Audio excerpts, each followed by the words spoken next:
Hi, my name is Christian Baker. I am the founder and CEO of Profound Formulas. We make premium, niche-focused dietary supplements for D2C e-commerce businesses in the USA. Today, we're going to talk about taste buds and taste and flavor preferences. Should you sell to your own flavor preferences and taste buds, or purely to the taste buds and flavor preferences of your audience? And this is a really important question. I get asked about this a lot from clients of mine, and oftentimes people are far too confident with the flavor they're using because they love it, their friends love it, but it turns out in the end their audience doesn't love it as much as them. And that can be a very painful lesson to learn, so hopefully you won't have to learn it the hard way. Now, there are three different angles we're going to look at that from. The first one is your preference and where you're from and your personal experience versus your audience. Now, most clients of mine are Americans living in the USA selling to other Americans. So this is not, rocket science for them. But oftentimes, there are a lot of people who want to sell to an American audience first and foremost, because they are the best audience in the world for dietary supplements. It's also the best country to make dietary supplements. So you get people from my home country, Australia. You'll get Europeans from all different parts of Europe, which all have their own individual personalities and taste preferences. Europe is not a country, by the way. And then you get people from the UK, which, again, very different to Europe. People from Singapore, actually, quite a lot, want to sell to the American market. And again, Southeast Asia taste preferences are completely different to American taste preferences. So sometimes you'll be like, wow, I love this type of flavor.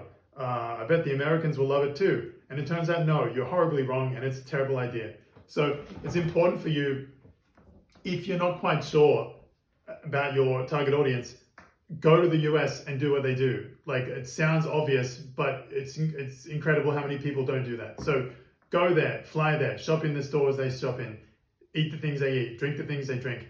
And you'll notice that food and drinks in the US taste very different to pretty much every other country. There's different things in their food supply, and all of these things influence the taste buds of Americans. So keep that in mind. It sounds like an obvious one. It is not. You really should get on top of that one. The second point is what flavors are actually currently selling, what are starting to sell well, what are emerging, versus what you think might be possible. So as much as it sounds boring to copy what everyone else is doing, if a ton of people are drinking lemon and lime flavor electrolytes, there's probably a good reason.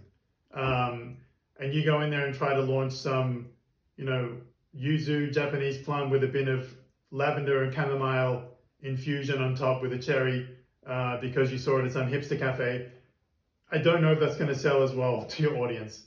It'll probably sell extremely well to a narrow part of your audience because they'll be like, oh, finally, someone got my taste preference. But for a product like that, and for most products where you are trying to sell it to ideally tens of thousands, hundreds of thousands, and beyond, millions of people, that kind of niche flavor is not a good idea. So don't be in denial of what's currently selling. Always factor that in. You can always launch sexier flavors later once you've got some momentum.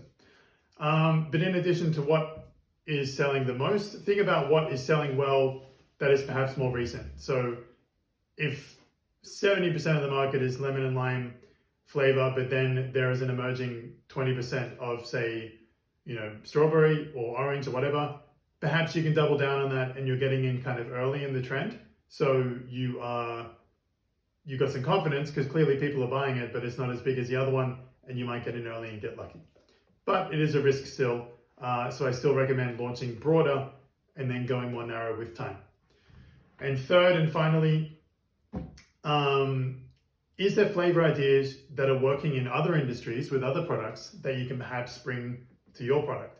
Now, this is a good one because, again, going back to the supplement industry, if you look at electrolytes, citrus flavors dominate. Citrus salt with Element, lemon and lime with others, orange, grapefruit, all those things.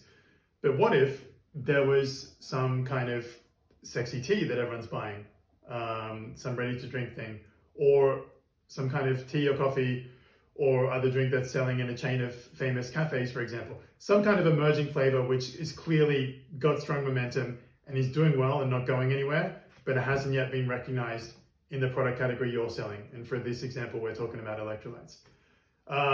That is a risk you may want to consider taking, because if a lot of people clearly already love some crazy flavor that's happening in some other drink that they already consume, they're probably not going to be afraid to drink it in a supplement as well. So keep that in mind. You could be bold and try to push that hard and get in early and get in first, or you could launch with a broader flavor and then launch this sexier flavor as your second variation, just like we said with the previous category. So keep this in mind. Remember, don't just sell to your own taste preferences and your own taste buds. Study your customer, be your customer, eat, live and breathe, drink all the things they do, and really think about that before you're making a flavor. And yeah, good luck to you. I hope you hit it out of the park, and I hope to see some cool flavors coming down the pipeline. I'll see you in the next video.